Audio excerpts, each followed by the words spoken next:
What's up, guys? It is November 20th, Wednesday morning. Good morning, Lambeau. Appreciate y'all joining us. My name is Clayton. You can check us out on Packernet.com. Find me on Twitter at Packers_access. You can email us, PackersTotalAccess@gmail.com. You can text us 865-658-5824. We are flying solo as Tim is on assignment, I think heading down to Milwaukee. So we're going to be just hanging out with you guys and gals in here talking some football. We got Daryl in the chat. Good to see you, buddy. Good morning. And we've got a lot of stuff to cover today, really. Obviously, this afternoon, we're going to get the first injury report of the week and see exactly how healthy the Packers are as everyone follows in here. Good morning, Randy. Good to see you, pal. We'll get all that update for PTA Live this evening. We did Chalk Talk last night. That was an absolute blast. Appreciate everybody hanging out in the chat and making that way more interactive. Drew D, what's up, buddy? But, yeah, we're going to kind of dive into the receiver room a little bit today. I've seen some stuff from Jacob Morley on Twitter that really kind of piqued my interest. And we're going to dive into a little bit of that and see exactly how this wide receiver core is playing and who maybe is emerging as one or two of the top receivers in Matt LaFleur's offense this year. But before we get started, let's give a quick shout out to the great folks over at Ticket King, the official ticket provider of Packer Fan Total Access Live. Wisconsin-based since '92, specializing in Packers tickets. They're Wisconsin's largest ticket source with offices next to Lambeau and in Milwaukee. Click on the link in the video description that'll send you to their website, theticketking.com. You can register there and go ahead and start shopping for your Packers tickets. Again, that's Ticket King, the official ticket provider of Packer Fan Total Access Live. So first things first, let's go ahead and make the announcement. We're trying to do this more consistently throughout the season. We want to get the viewers' take on a multitude of things, right? And we've got a poll question up this morning already, and this is the one that we wanted to ask. If you could only keep one of these wide receivers for the future, who would it be? So keep in mind, this isn't just which receiver would you pick for this season right now, although that may be the same answer, right? Which receiver would you pick out of these four receivers on the Packers roster to say, hey, that's my guy moving forward. We got to get rid of everyone else, all right? Romeo Doubs, Christian Watson, Jaden Reed, or Dontavion Wicks. Let us know with your vote in here. And yesterday we finished up our PTA Players of the Week. What we've been doing there is asking the viewers, hey, which offensive and defensive player do you think got player of the game for the Green Bay Packers? And this week, it was pretty unanimous across the board. The PTA Players of the Week are Christian Watson on offense and Carl Brooks on defense/special teams, obviously with the block kick, and played a multitude of snaps there on defense as well. So Week 11 versus the Bears, those are your PTA Players of the Week. And the reason I like this, guys, because it's your voice, right? You're the ones making this decision, not me, not Tim, not Emilio, not Jacob. It's you guys and gals choosing, hey, here are our players of the week. We don't even vote. I don't vote. The guys may sneak a vote in. I don't know.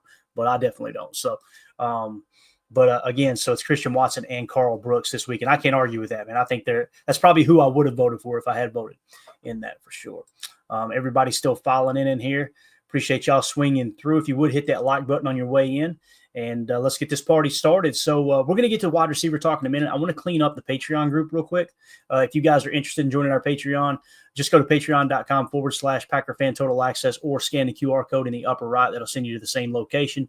We got a multitude of chats in there. If you're a member of one of the three tiers, you get access to everything.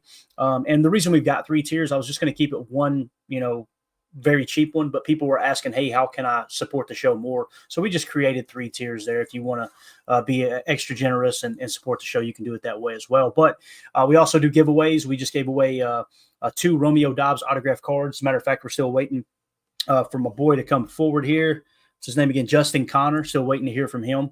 And if we don't hear from him, then we've already got a second place winner in Jabin Tebow that's been picked out. So that's a way to get yourself entered in those contests as well. Just a way for us to give back to those of you who are given to us. So Randy Cleavers in the chat says, do you think Ja doesn't want to play football anymore? I don't think it's that at all, Randy. And I kind of feel like your question is probably tongue in cheek. I may be wrong, but I know it's frustrating when a player gets paid and then all of a sudden it's like, they're hurt all the time or their play declines. Listen, I'm not suggesting that this has happened with Kenny Clark, Rashawn Gary, or Jair Alexander, but I do know there are other cases across the league where players will get paid and they kind of take their foot off the throttle a little bit. And to me, it doesn't make sense because it's like once you get the big contract, the guaranteed money, you're playing a little more free. You think you would just kind of turn it loose. I don't think that's the case with those three players on our team at all. I really don't. If I were to give an opinion on all three, I think Jair is one of the top corners in the league.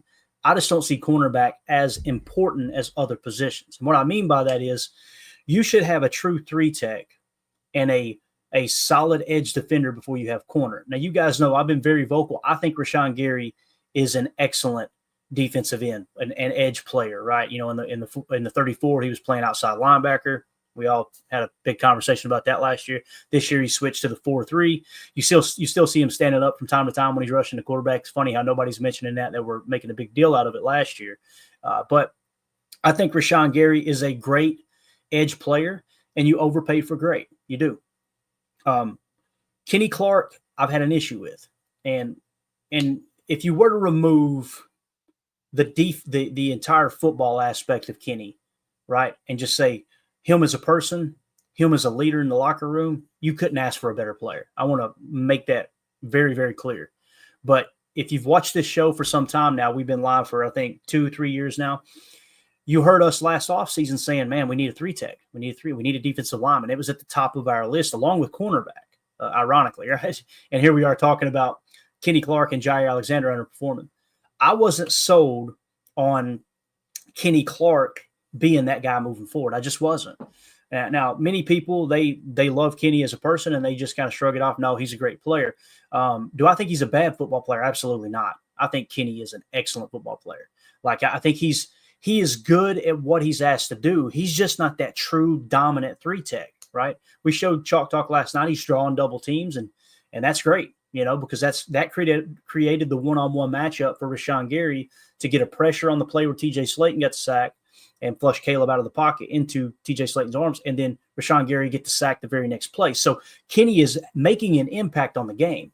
It's just you wouldn't consider him in that top 5 of players, and he's getting paid like a top 5 three tech in the league. You know, you think of like Quinnen Williams, you think of, and not necessarily in this order, you think of Christian Wilkins, who got paid in free agency. Like, if we were to back up and you say, okay, we're not going to give Kenny that contract, and you sign Christian Wilkins instead, I feel like you're in better shape at the three tech position than going out and extending Kenny. But we'll get to that maybe a little bit later. I think some of the things that come into play there personally is the GM wanting his guy here, right? And I know, if I remember correctly, I can't remember if Goody – I don't think Goody drafted Kenny. I think that was Ted. But Goody was like one of the head scouts. So, you know, that argument of, well, he wasn't the GM then, that is a really, really cop-out way to try to have that conversation, because we know Goody has been in the upper ranks of management for a very, very long time. He was like right there with Ted Thompson, as I'm pretty sure he was his head scout, if I remember correctly. So anyway, but do I think Ja doesn't want to play football anymore? Absolutely not. I think Ja is getting a little older, as silly as it sounds, still being in his 20s. He's getting a little older, and the injuries are catching up. The issue I have is more from a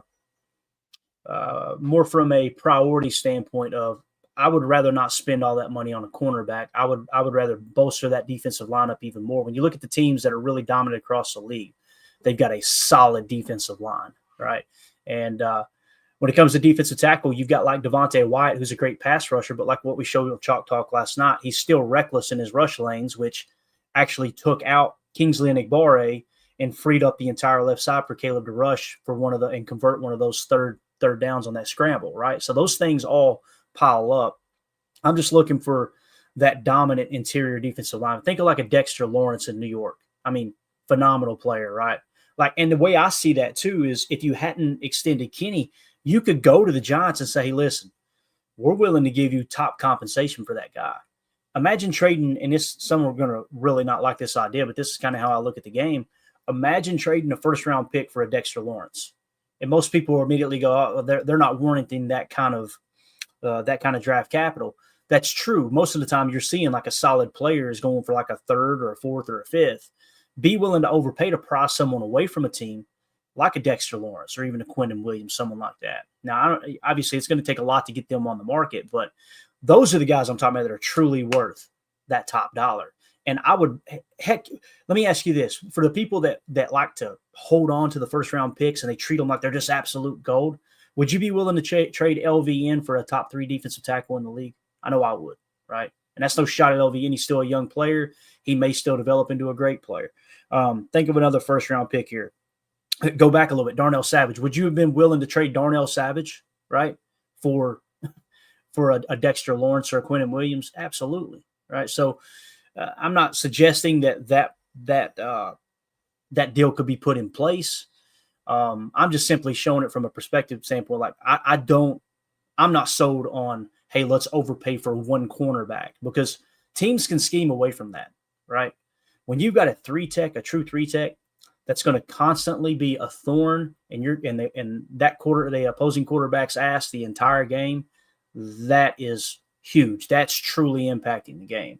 And then you couple the fact that Jair has played, he started less than 50% of his last 36 or 37 games now. It's tough, man. It's tough to, I don't know. It's a hard argument to be made to me. That makes sense. So let's see. A Fractal of God says, guys, I know y'all are looking at this game with a positive lens, and I admire that. I don't expect the boat race teams every week, but I do expect the team to play solid fundamentals and complementary football. Are you guys not worried about how we are playing this season? Yes, a win is a win, and I'll take that all day. But it's not just a win or a loss, but how we play that's just as important. It's a great point. Great point, Fractal of God. We'll just call you Sandy Lane Pack. I don't know what to call you. I think it's a valid point. Of course, we want them to play a great game every week. Every week. The issue I have, and you'll hear us argue about this time and time again, not argue, but plead our case, is some fans have got this misconception that every week you're going to boat race the bad teams and you're going to be able to beat the good ones. And we look up and we go, okay, we've lost to 3 really good teams, right? We're sitting at, what are we now? 7-3. We're in the number 6 seed. 7-3, as a matter of fact. Let me pull this up. I just want to take a quick glance as we've got the preview. We'll hit this later on tonight probably. But if you look at the standings, 7-3 in the NFC, right, would in other divisions, you would be leading the South, you would be leading the West, and you'd be 1 game back in the East, right? So I don't, as a fan base, we're one of the youngest teams, right? I don't know what to expect other than to be in ball games and be competing and then try to find those 1 or 2 pieces to get you over the hump. Now, immediately you think of the playoffs. All right, why did we get beat by San Francisco? There's a multitude of reasons. You can blame Jordan Love for the interception at the end of the game. I personally don't think that's why we lost that game. You can look at the missed kicks, right? I think the missed kicks played a huge role in that game. And that's why immediately following the season, it's, hey, we probably need to look into getting a better kicker. Now, the Packers made the decision that Anders Carlson was going to advance and improve his game and go on to be a good to great kicker, and that didn't pan out.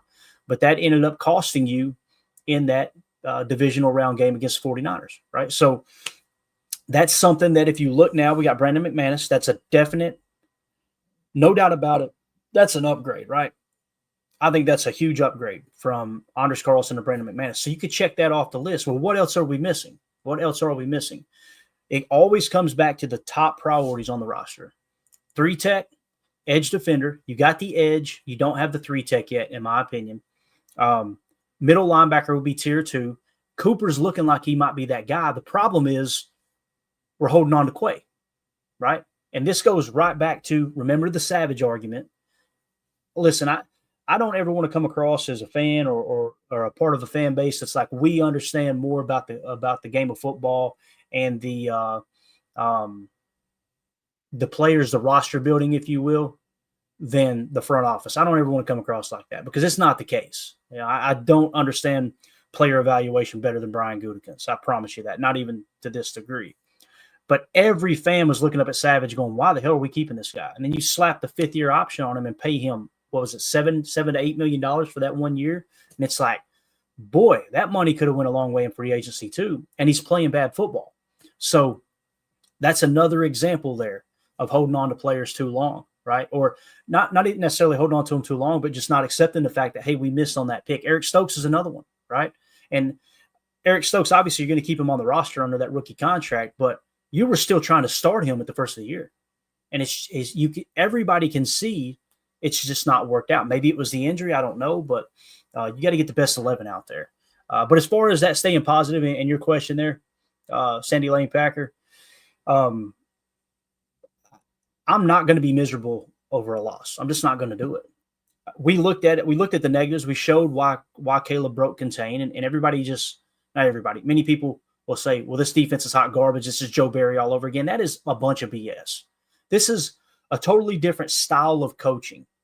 It's like some folks get caught up in the scheme's going to look way different. It's like, bro, there's only like 6 different defenses that they can call, and every defense in the league calls those plays. It's just who's calling it more than the others.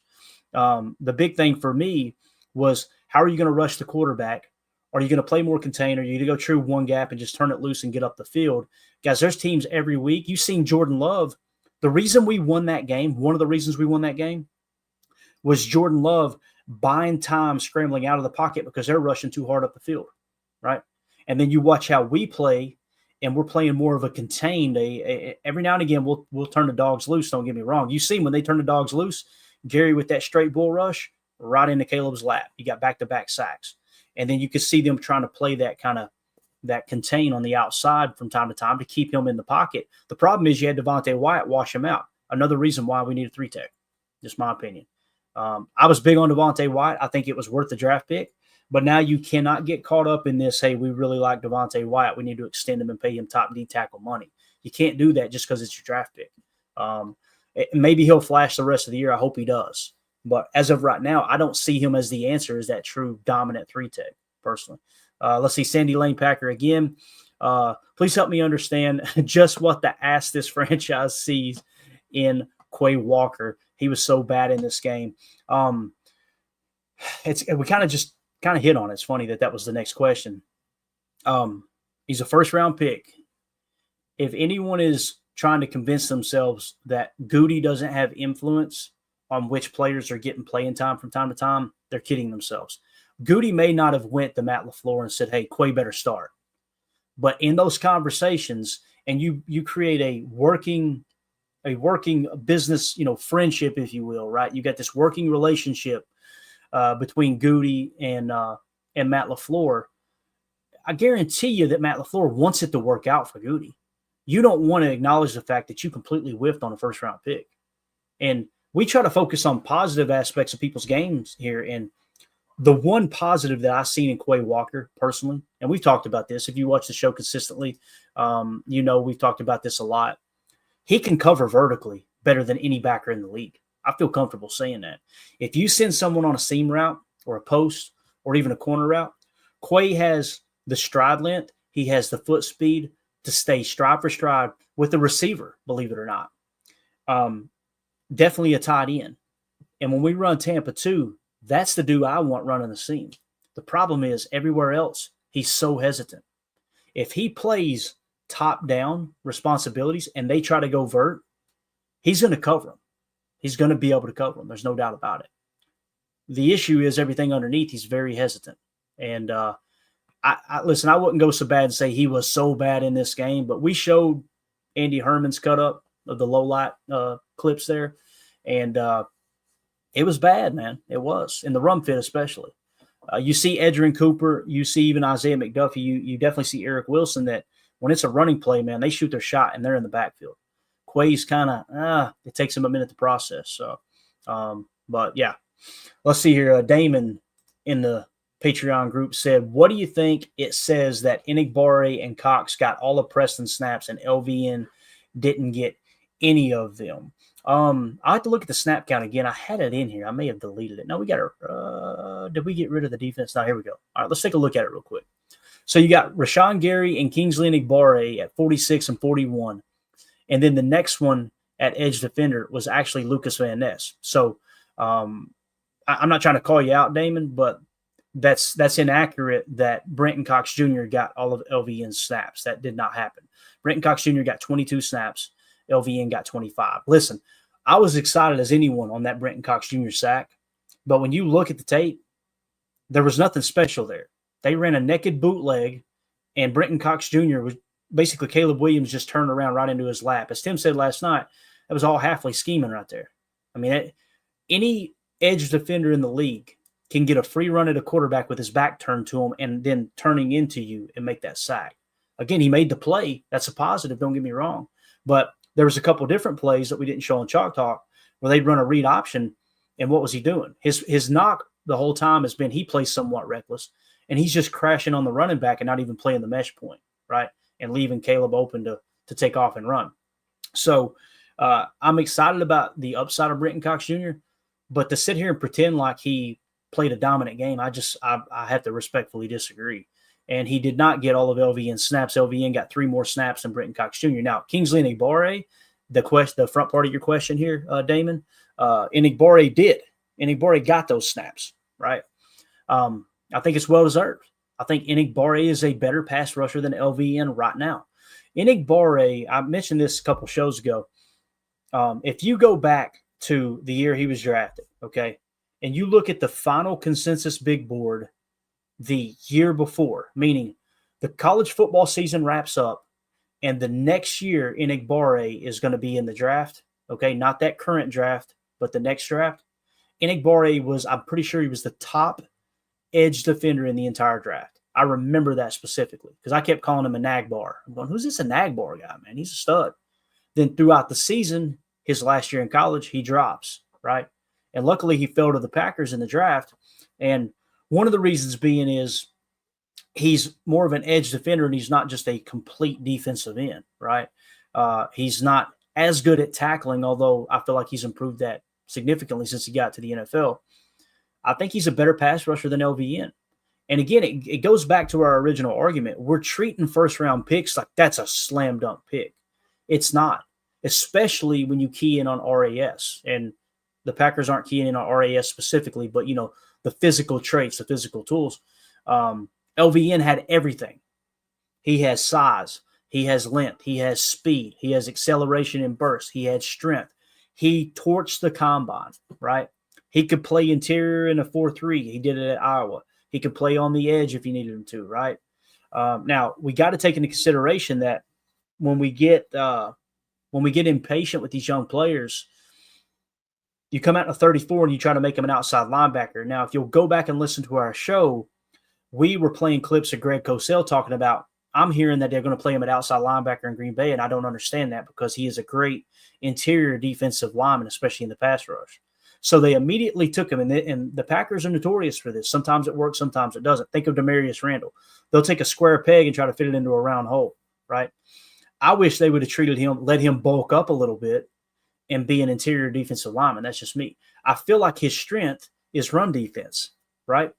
He doesn't have a whole lot of tools in the bag as far as pass rush moves. He be an LVN. So I think it's another classic example of you fell in love with a physical freak and you try to turn him into something that he's not.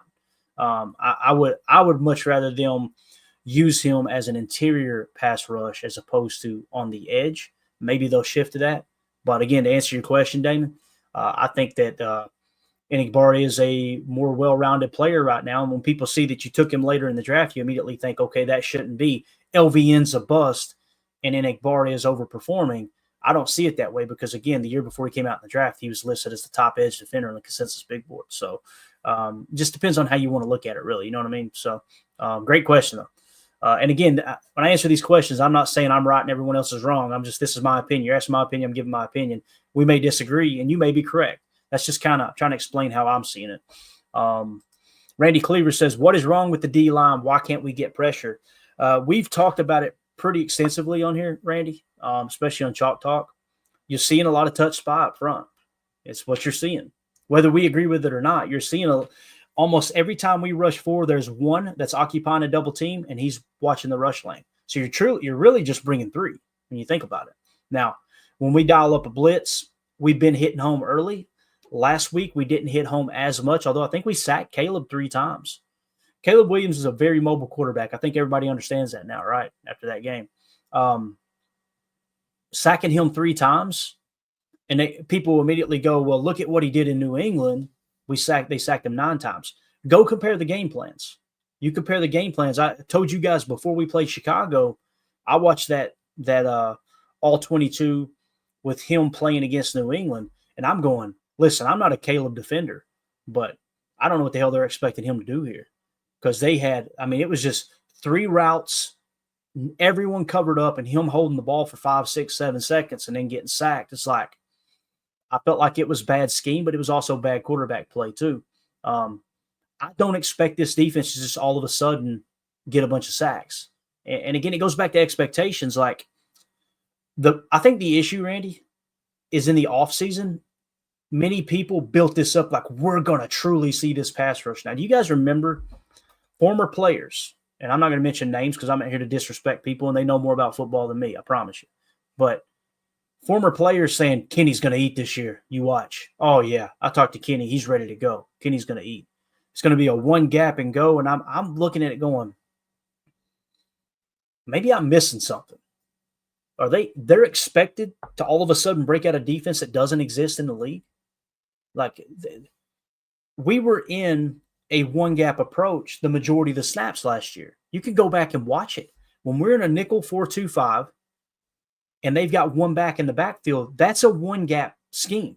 You're not just all of a sudden playing 2 gaps with the defensive line. That did not happen last year. And if you don't believe me, go listen to Coach LaFleur. Coach LaFleur said it after the Pittsburgh game. One back equals one gap, because everybody going, do you think this 2 gap approach? And then you only had 2 defensive linemen on down. And that's when he called them out and was like, what the hell y'all talking about? We have outside linebackers who are built like defensive linemen. Basically what he said was they're stand-up defensive ends. And that's when he said, I think some of y'all are exposing yourself, not knowing football, talking to some of the media. And again, I don't want to turn into a disrespectful conversation, but it was a false narrative being created, just like the man coverage. You guys remember, we talked about this. I said over and over and over, if you think when Hafley gets here, all of a sudden we're going to become a dominant man coverage team, you are kidding yourself. You're kidding yourself. And that's what we've seen. Like when we broke it out here, this was through week 10. We need to get the updated view on it, but we're running man coverage 23% of the time. Now think back to all the conversations that the talking heads had going into this offseason with the Jeff Hafley hiring. We're going to be playing more press man. You remember, it was all, he loves press man. He said everybody likes press man. If you ask a defensive coordinator, do you like press man? Yeah, absolutely. There's nothing better than getting physical up front. Problem is, it does not work most of the time. So they're not going to run it a lot. Again, we're man coverage 23% of the time this year. That means that we are in zone, according to this chart here. If we were to tally it up, we're in cover 3 zone 31% of the time, cover 2 zone 20% of the time, cover 4 zone 11% of the time, and cover 6 11% of the time. So essentially what you've got there is what? 51, 66, 77% of the time you are in zone coverage. That's why I would get frustrated when people would talk about that stuff. It's like, you don't know what you're talking about. They're not going to come out and play man coverage 50% of the time. There were some people that had the misconception they were going to play it 60, 70% of the time. It's like, that happens so rarely, probably not at all. I mean, if you were to look at the man coverage across the board here, who's playing the most man coverage? What I'm seeing is the Lions, 38, 2, and 5. So you're looking at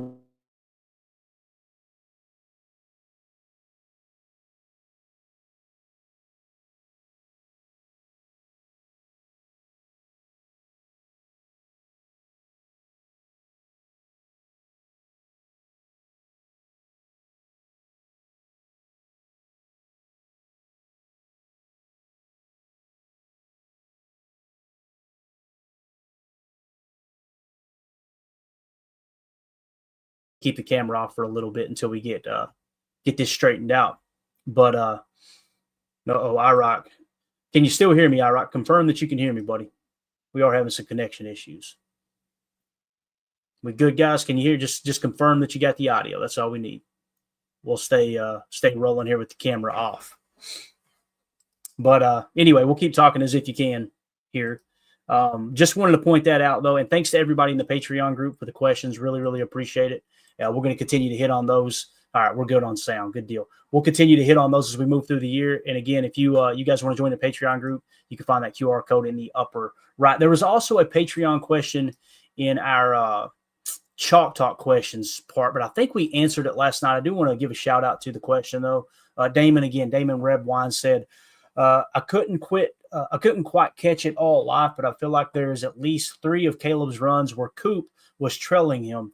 Was that him getting caught making a bad play, or him trying to cover for someone else? We hit on it last night. We'll see if we get the camera back up now. We're good now. We hit on it last night, Damon. Listen, two of those scrambles we showed on Chalk Talk because I felt like they were vital to the result, the outcome of the game, and they had him set up in a spy, and he just misjudged Caleb's athleticism. It's that simple. So you can't really knock Jeff Hafley on that. And the reason I say that's because, first of all, I don't like man coverage, if you guys haven't caught on yet. Both of those scrambles that I showed were against man coverage. I think the third one was man coverage as well, but those 2 were man coverage. That allowed them to convert to a first down on third down with those scrambles. But if you're going to play man coverage with a scrambling quarterback, you play it with a spy. So in Hafley's defense, he called man coverage with a spy. Cooper just couldn't make the play. On one of the touch spies, he allowed himself to get pulled in a little too much. And then the second one was kind of a drop spy hybrid look, and he just misjudged, took a bad angle, and Caleb beat him outside. It's that simple. So it is what it is, man. That's what we've seen there, though. Let me put it up on screen real quick because we do have this from Joshua Dodge, who does an excellent job keeping up with this for us. I'll see if I can get zoomed in here so you guys can see it. Of course, it's a long message, so we probably can't. Yeah, it's going to be tough. Here we go. So what he's doing, I'll just explain what we're showing on the screen. He's keeping up with our Chalk Talk segments and every interception that we get, whether it was zone or man coverage. And essentially what we've got so far is 10 interceptions, 8 were in zone coverage, 2 were in man. So, again, think about it. We're running less man than anyone expected this year, which I think is a great thing. But we got burned that last game. The reason that we almost lost that last game defensively was because we were in man coverage, getting cooked by Caleb running the football.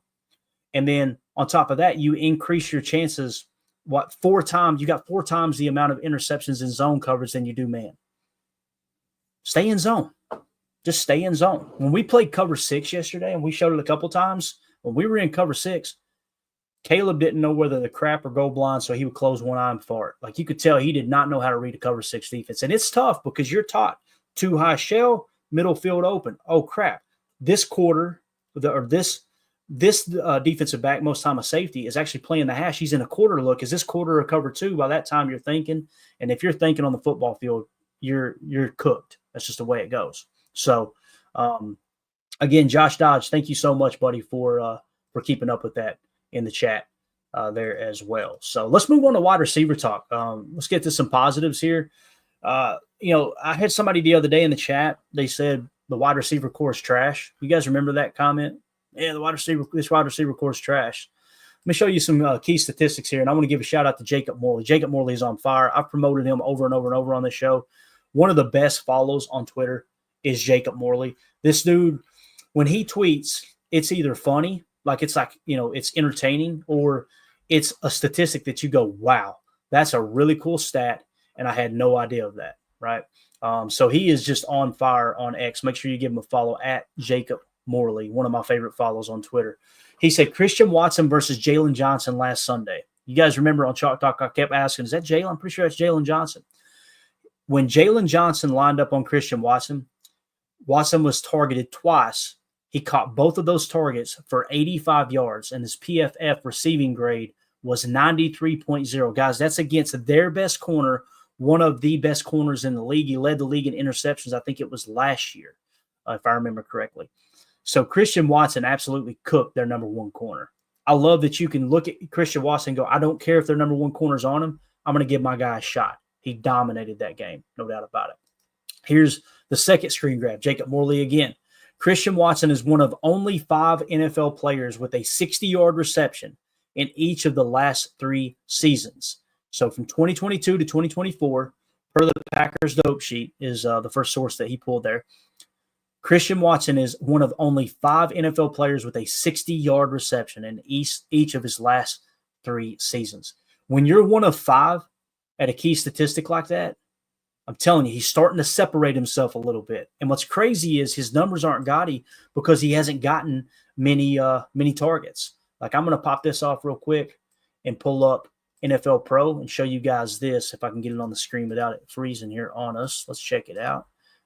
So let me drop this down just a second and see if we can get this zoomed in a little bit more for you guys and gals. When you look at the statistics for the Green Bay Packers at the wide receiver position, right? Let's just go full screen, see if it'll let us do that. There we go. So let's start with yards. Yards, Jaden Reed, hands down, leading the way at 643 yards, right? Second is Romeo Doubs at 429, and you think, okay, those are your best wide receivers, right? That's how you would look at that. Next is Christian Watson at 383. But look at the targets, guys. He's only got 31 targets. Christian Watson's only got 31 targets. Romeo Doubs has 47, and Jaden Reed has 49, right? So when you go yards per reception, Christian Watson's actually leading the team at 19.2, significantly higher than Jaden Reed at a 16.9. So, again, it's what's important, right? Like right here, when you go catch rate over expected, Ben Sims leads the way. Ironically, pretty cool, right? He's only got 4 targets, but he's at 13.6%. Catch rate over expected, all right? So that's kind of an efficiency stat, if you will. Christian Watson leads the team other than Ben Sims at 12.2%. So his catch rate over expected. That means balls that he's expected to catch, right? 12.2%. The closest one to him is Chris Brooks at 8.6, Marshawn Lloyd at 7.1. Obviously, both of those guys are running backs. Throw that out. Romeo Doubs at 7.1%. Like, he is almost 50% higher than Romeo Doubs when it comes to a strictly one-on-one comparison right there. So the reason that these yards, again, if you're a box score watcher, you're going, Christian Watson ain't having that good of a year. Look at the targets. Look at those targets, 31. That's important.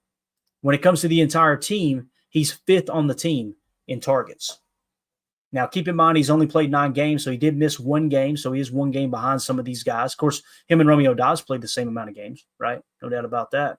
But just wanted to point that out. Christian Watson's having a phenomenal year, and it's not just from this standpoint of some of these key statistics that, like I said, Jacob Morley's pointing out here. Don't get me wrong, those are important.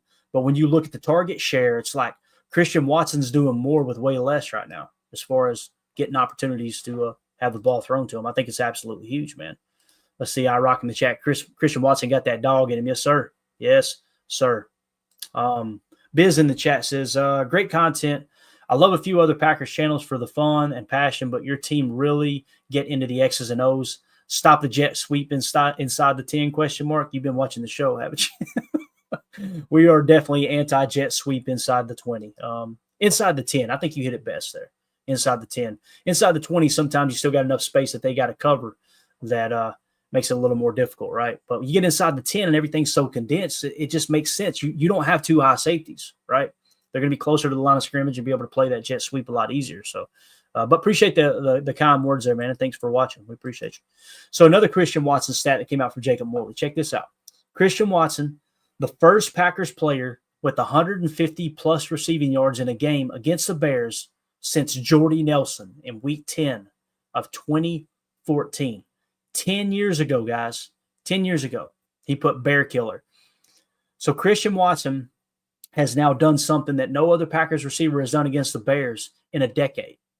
So if we do a quick recap, again, he absolutely cooks their number 1 corner, and that's one of the best defenses in the league.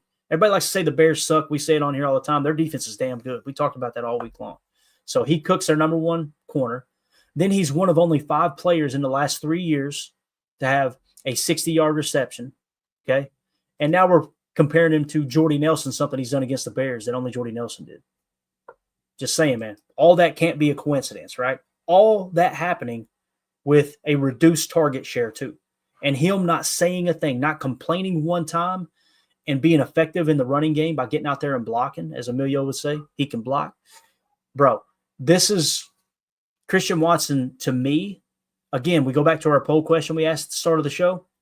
If you could keep only one of these receivers for the future, who would it be? And I intentionally waited to talk about Christian Watson so people could get their votes in. Don't go changing your vote. I want to know how you felt coming in. All right. Right now, it's 53% Jaden Reed, 33% Christian Watson, 10% Romeo Doubs, 3% Dontavion Wicks. I agree with that. I would keep Jaden Reed over Christian Watson. But Jaden Reed's contract is going to come up 1 year after Romeo Doubs and Christian Watson's does, right? And Dontavion Wicks. So the whole purpose of this question was when we get to contract time, who are we re-signing? Who do we have to let walk? Right now, I think everybody, at least the viewers here, with the votes we got in, are saying, yeah, Christian Watson's that dude you want to extend. It doesn't mean that Romeo Doubs is, damaged goods. It doesn't mean you don't try to extend him. It just simply means you got to prioritize in these signings. You want to get everybody back, right? You want Romeo Doubs, Christian Watson, Dontavion Wicks, and Jaden Reed back. You just want them back at the right price. When people say, would you re-sign him? The answer is always yes. The true question is, how much would you re-sign him for, right? I want Dontavion Wicks back. He's had drop issues and stuff this year. He's a separation king. He's awesome at separating with route running. But at what price are we going to keep him? That's the question, right? So Dontavion Wicks right now, based off what we've seen, I probably wouldn't re-sign him for more than $2 million per, and that dude could probably warrant a lot more than that on the market. We don't have to worry about it at the moment as they're not up for contract, obviously, right now. But next year, these are the conversations we're going to be having about this wide receiver room. Imagine Christian Watson on the open market with the way the wide receiver market is just inflated. You better get ahead of that, because if you do want to keep him, you are going to have to pay so much extra for him on the open market. If you let him get to the market, it's game over. So now some people say you can franchise tag him. You can, yeah, but still an issue with that. It's a lot of money. If you get ahead of it right now and start talking extension, let's say early next year, if you go to Watson, you're probably going to get a 10 to 15% discount by going to him early and locking that in. And the Packers love to pay cash for players. They like to pay a lot of money up front, and they can get out of the contract later if they need to. I think that would probably be the approach there too. So, all righty, let's see here. Let's move along to Jaden Reed now. We've been talking about Jaden Reed a little bit, right? Jacob Morley put this out. Jaden Reed ranks number 1 in the NFL this season with a 146.0 passer rating when targeted, minimum 40 targets. So this came from the dope sheet as well. Jaden Reed leads the entire National Football League in passer rating when targeted. And there was people in the chat the other day saying that our wide receiver room was trash. Now, ironically, it was right after the Detroit game when we played in the monsoon, right? So I think the wide receiver room is alive and well. I think we're good there. I think Goody's going to keep his cards close to the vest. He's going to let this thing play out and see who really truly emerges as, hey, this is a top receiver, and then try to re-sign that player. So I think what you're probably looking at next year, me personally, you're going to extend Christian Watson. Jaden Reed's still going to have 1 more year left. And hopefully you can extend Christian Watson in a fashion that's not going to be a break-the-bank type of deal. And then the following year, you're probably going to have to break the bank to keep Jaden Reed. And then you start to maneuver base salary to signing bonus with Christian Watson moving forward and tack on a couple voidable years and free up cap space now if that Super Bowl window is truly open like we think it's going to be. Then you can kind of maneuver that way. But when you talk about modeling a roster, and this is exactly how Bill Walsh approached it. This is how Bill Belichick approached it. This is Michael Lombardi 101 if you've read any of his books. You model a roster out and go, okay, how many players at this position are we willing to pay top dollar? You got to get the right player, don't get me wrong.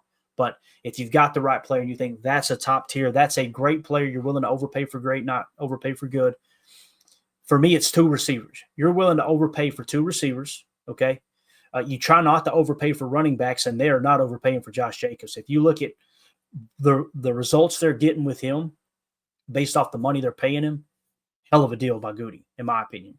Because you kind of paid him up front, and it was more or less a 1-year deal. 2 things happen there. If you got the 2022 Josh Jacobs and he doesn't pan out, you can get out of that contract easy. The other thing is it's set up with base salary heavy on the backside where you can convert some of that to signing bonus, lower your cap number, and put more cash in his pocket and play it like a year-to-year basis. Goody absolutely crushed that signing. Crushed it. So Jaden Reed, though, he's going to be, if he keeps this trajectory up, he's going to be a top-paid wide receiver in the league. And when I say top-paid, I mean top 10 paid. I'm not quite there with Christian yet. That's why I'd like to get ahead of the curve and pay him early. And Again, if you pay him early, he's getting guaranteed money that's going to affect your cap later. But if you do it early, you avoid having to pay all that money up front in that current year, if that makes sense. So you could just spread it around a lot more. Essentially, you could sign Christian Watson to a 3-year extension, but if you do it early, you've still got his rookie year. You might be able to do it early enough that you got 2 years off his rookie contract, and you could spread the proration of that cap hit out over 4 or 5 years as opposed to just the 3 if you wait till the final year. Then again, if you do that and his production goes way down, or God forbid the injuries start to occur again, you've got yourself kind of hemmed up, right? That's the pros and cons of doing business in the NFL, though. So I'm excited this offseason. We'll be getting into all the contracts and all that stuff. So, and it looks like we kind of got people in the chat that disagree somewhat. Some people are saying, I think I've seen one, Josh Martin says, let Watson walk, right? And then if you go on down, let's see here. Josh Martin says, I'd rather have Dobbs than Watson. Amen. That's your opinion. I respectfully disagree. And who knows, we may be looking up next year and going, man, Josh Martin was right. Romeo Dobbs blew up. I don't see it currently right now based off of the trajectory, right? Let's see here. Number one Packer fan, the receiver core is our version of Jennings, Jones, Driver, and Jordy. Amen. And remember what happened? You end up letting Jennings walk, right? Because he got all upset and over the contract issue and everything. So you let him walk. Driver was the one dude that I respect Donald Driver so much, man. He went to Ted Thompson and said, let's get this deal done. And Ted, open door policy, like, yeah, let's get it done. And they worked it out and kept him in Green Bay. And luckily he was able to retire there, right? Jordy, they gave him the one deal, and then they weren't willing to give him the second big deal, right? And, of course, you had knee injuries and things like that. James Jones was kind of that guy that you got a little bit cheaper, didn't you? You know what I'm saying? I'm hoping that – so in this case, let's play this out. I'm glad you bring this up, number one Packer fan. This is awesome, man. Jennings, Jones, Driver, Jordy. Who's who in this scenario here, right? Driver was the smaller kind of slot receiver. From a play standpoint, you would think Jaden Reed, Driver, in my opinion, right? Really Jaden Reed, Jennings, but they end up keeping, Driver, and they end up letting Jennings go. Obviously, he didn't get that second contract with him, or the third contract. I apologize. You notice there's not been a receiver other than Tay that's got offered the third contract, and they drug it out with Tay to the point, Tay Adams I'm talking about, to where it pissed him off where he didn't want to sign. When they finally did offer him the third contract, the money that it should have been, he was already mad and wanted to leave. You kind of look at those 4 receivers, though, who's who in this regard. I see Jaden Reed as Jennings. He can play any position on the field, but he really thrives in that slot. Think of the Super Bowl when we hammered Jennings down the seam when they beat that Tampa 2 look. I think it was Tampa 2. Yeah, I'm pretty sure it was, because it was Tampa 2. The ball barely got tipped by the mic, right, over his head, and Polamalu just laid Jennings out, but he held on to the football. I see Reed being more like Greg Jennings, strictly football, not personality-wise. Some people are going, I understand. I completely understand. He rubbed me the wrong way, too, on his exit out of Green Bay. But Reed, Jennings, and I think Christian Watson's Jordy. That's kind of what it feels like to me. Simply because Jordy, he had world-class speed. They called him White Lightning. I remember a couple of DBs on the NFL Top 100 list when the players are rating the players, and they called him White Chocolate. That's what it was. They were like, he's because he was so fast. Yeah, that would be my comparison there. As far as Jones, think of Jones. This is so cool.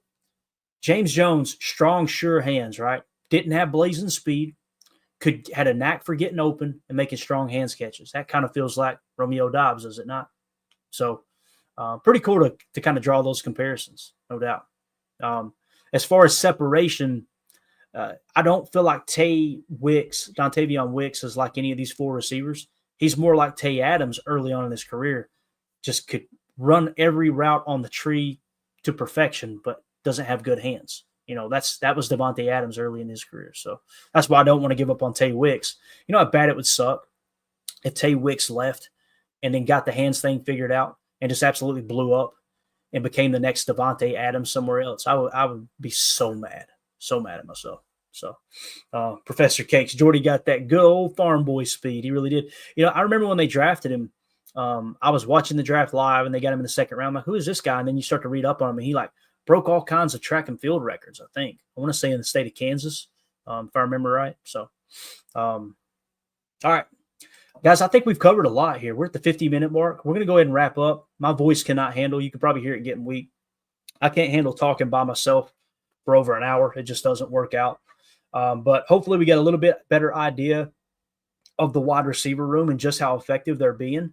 And again, the final poll question result was Jaden Reed, 52%, Christian Watson, 33%, Romeo Dobbs, 12%, and Dontavion Wicks, 3%. So that would suggest Christian Watson gets the contract extension over Romeo Dobbs. That makes sense. So it's kind of a multi-layered question, which is really cool that it panned out like that. But if you guys would take a quick second, hit that like button for me. It helps more than you know. We appreciate y'all hanging out with us this morning.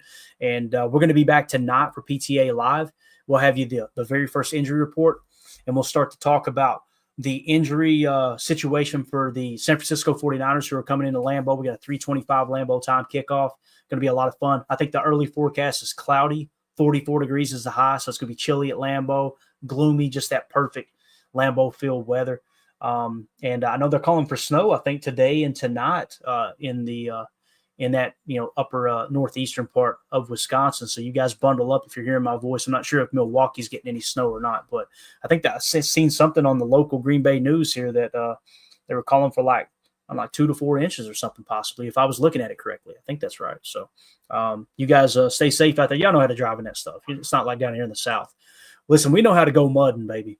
We know how you put us on a trail in a 4x4, we'll climb up a damn pine tree with it. But these people down here in the South, you get a dusting of snow, and they lose their mind.